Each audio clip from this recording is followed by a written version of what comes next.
भारत का चंद्रयान-3 मिशन चांद को फतह करने के लिए रवाना हो चुका है। 14 जुलाई 2023 के दिन दोपहर के 2:35 पर बाहुबली चंद्रयान-3 ने श्रीहरिकोटा के सतीश धवन स्पेस सेंटर से एक सफल उड़ान भरी और अब चंद्रयान-3 अंतरिक्ष में पहुंचकर धरती के आसपास इलिप्टिकल रूट में एंट्री ले चुका है, जिसमें सफर करते हुए स्पेसक्राफ्ट धीरे धीरे पृथ्वी से दूर और चांद के पास जा रहा है।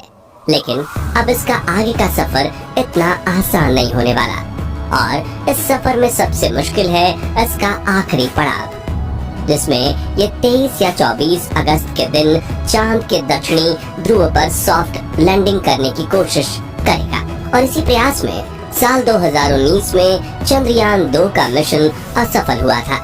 तो अब सवाल आता है कि आखिर क्यों चांद पर जाना इतना भयानक है और नासा के वैज्ञानिकों ने चांद पर ऐसा क्या देखा कि 70 दशक में चांद पर जीत हासिल करने वाले नासा ने अचानक से अपने सारे मून मिशंस बंद कर दिए। इस वीडियो में हम चांद से जुड़ी इन्हीं रहस्यमयी बातों से पर्दा उठाएंगे, साथ ही आपको चंद्रयान-3 के बारे में भी कुछ नया और अनोखा बताएंगे। तो पूरा वीडियो देखिएगा। दोस्तों, सतह से चंद्रमा की पूरी तरह से गोलाई दिखाई देती है, लेकिन वास्तव में चांद भी पृथ्वी की तरह अंडाकार है। चांद की सतह पर बेहद स्थिर और हल्का वायुमंडल मौजूद है। ये तो आप जानते ही होंगे कि साल 2009 में चंद्रयान-1 मिशन ने चांद पर पानी की खोज की थी, लेकिन आपको बता दें कि चांद की सतह पर पानी लिक्विड फॉर्म में मौजूद नहीं है, बल्कि इसके बड़े बड़े और बेहद ठंडे क्रैटर्स बर्फ के रूप में मौजूद हैं। साथियों, चांद से जुड़ी ये रहस्यमयी बात ये भी है कि स्विट्जरलैंड की यूनिवर्सिटी ऑफ बेसल ने अपने एक अध्ययन में ये बात खोज निकाली थी कि चंद्रमा पृथ्वी पर रहने वाले लोगों की नींद पर भी असर डालता है। कहा जाता है कि जहां अमावस के दिन लोग काफी अच्छी नींद कर पाते हैं, वहीं पूर्णिमा पर उन्हें कम नींद आती है। हालांकि विज्ञान ने इस बात को पूरी तरह से एक्सेप्ट नहीं किया और आज भी कुछ वैज्ञानिक इस बात पर अध्ययन कर रहे हैं। दोस्तों, चांद की जमीन काफी ऊबड़-खाबड़ है और इसमें कई बड़े बड़े क्रेटर यानी गड्ढे मौजूद हैं, जो इतने बड़े हैं कि पिछले करोड़ों सालों से इनके अंदर सूरज की रोशनी तक नहीं पहुंच पाई है। इनमें से सबसे बड़ा गड्ढा चांद के दक्षिणी ध्रुव में मौजूद है। एटकेन बेसिन नाम के इस गड्ढे का डायामीटर 2500 किलोमीटर और गहराई तो इतनी ज्यादा है कि इसमें एक के ऊपर एक करके 10 बुर्ज खलीफा समा जाए। जी हाँ, इस गड्ढे की गहराई 8.2 किलोमीटर के आसपास है और ये पूरे सोलर सिस्टम के सभी ग्रहों और उपग्रहों में मौजूद गड्ढों में सबसे बड़ा गड्ढा है। माना जाता है कि चांद के इन क्रैटर्स में पानी छुपा हो सकता है, और वो भी थोड़ा बहुत नहीं बल्कि पूरे 100 मिलियन टन। इसके अलावा यहाँ hydrogen, ammonia, methane, sodium, mercury और सिल्वर जैसे मूल्यवान संसाधनों का खजाना मौजूद हो सकता है, जिसकी खोज करने के लिए ही चंद्रमा पर चंद्रयान-3 मिशन को भेजा गया है। साथियों, साल 1959 में रशिया के स्पेसक्राफ्ट ने पहली बार चांद पर लैंडिंग की थी, जिसके बाद अमेरिका ने भी कई मून मिशन किए और 20 जुलाई 1969 के दिन नासा के अपोलो 11 मिशन के दौरान एस्ट्रोनॉट नील आर्मस्ट्रॉन्ग और बज एल्ड्रिन ने चांद पर पहली बार कदम रखा था। जिसके बाद नासा ने कई मून मिशन किए थे और अपने कुल 12 एस्ट्रोनॉट्स को चांद पर भेजा।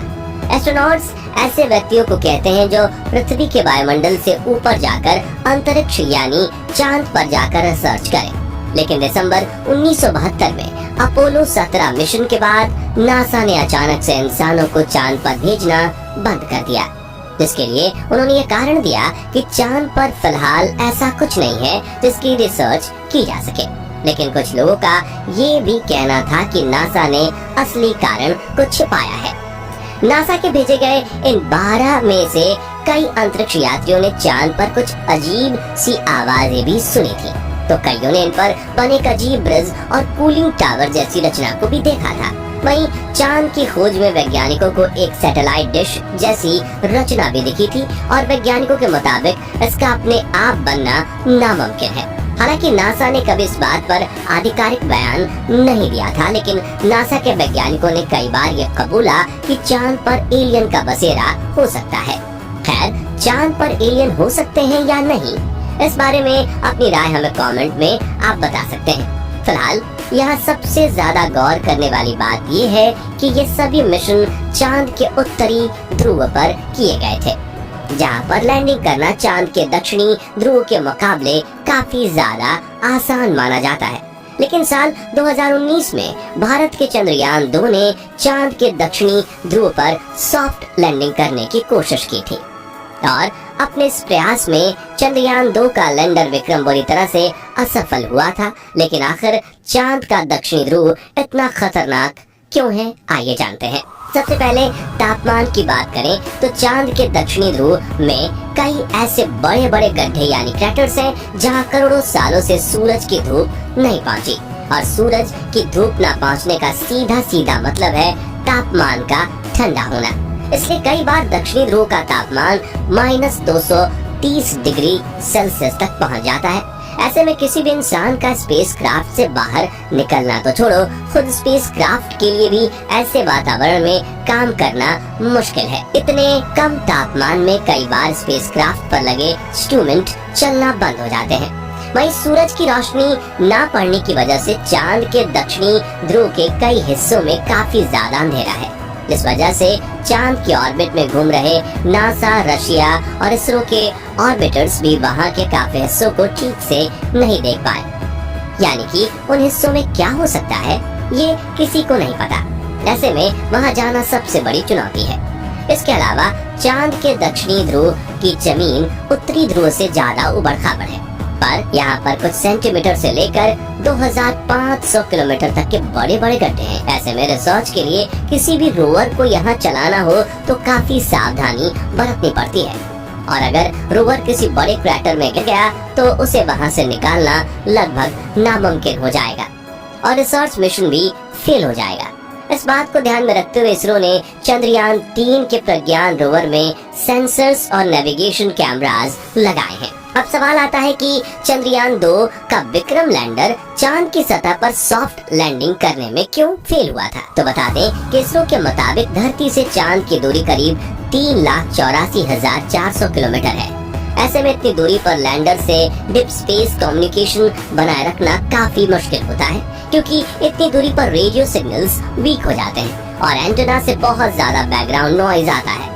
साथ ही अपनी कक्षीय गति यानी कि ऑर्बिटल मोशन की वजह से चांद लगातार अपनी पोजीशन बदलता रहता है।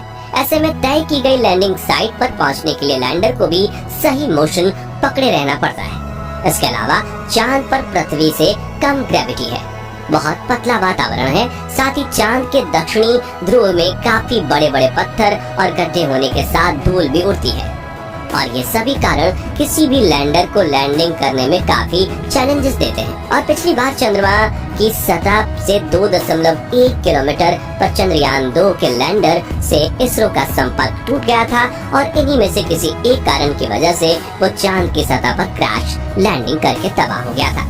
लेकिन पिछली बार आई मुसीबत से सीख लेकर इसरो ने चंद्रयान 3 के लैंडर विक्रम को पहले से ज्यादा एडवांस्ड और पावरफुल बनाया है। जैसे कि चंद्रयान 2 के विक्रम लैंडर में 5 थ्रस्टर्स थे, लेकिन चारों तरफ सही संतुलन बनाए रखने के लिए चंद्रयान 3 के लैंडर में बड़े और एडवांस 4 थ्रस्टर्स लगाए गए हैं।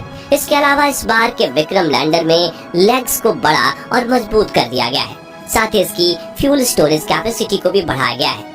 वहीं इसमें लगे कम्युनिकेशन डिवाइस भी एडवांस और तकनीक का इस्तेमाल कर रहे हैं, जिससे ये इस बार लैंड कर इसरो से संपर्क ना तोड़े।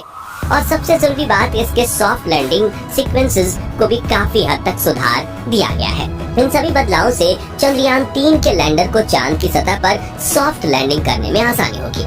साथ ही इन सभी बदलावों को टेस्ट करने के लिए सिमुलेशन चलाकर विक्रम लैंडर की हजारों बार टेस्टिंग की गई है, जिसमें ठंडे तापमान में उपकरण चल रहे हैं कि नहीं उनकी जांच करना, लैंडर के पैरों की मजबूती टेस्ट करना, कम ग्रेविटी में थ्रस्टर्स टेस्ट करना, ऊबड़ खाबड़ सतह पर लैंड करवाना वगैरह शामिल है।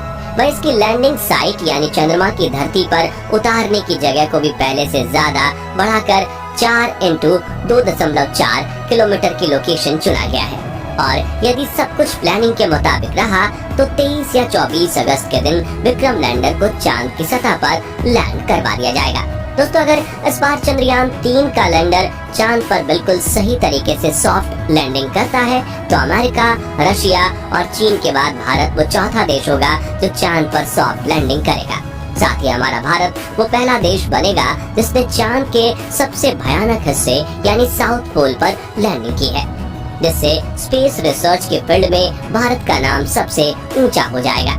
तो साथियों, अगर आप भी हमारी तरह यही चाहते हैं कि चंद्रयान 3 मिशन में भारतीय स्पेस एजेंसी इसरो को अपार सफलता प्राप्त हो तो कमेंट बॉक्स में इसरो को अपनी दुआएं जरूर दीजिए। साथ ही जानकारी पसंद आई हो तो वीडियो को लाइक शेयर जरूर कीजिए और चंद्रयान 3 मिशन से जुड़ी हर पल की खबर पाते रहने के लिए हमारे चैनल को सब्सक्राइब करके बेल आइकन जरूर प्रेस कर दीजिए। धन्यवाद।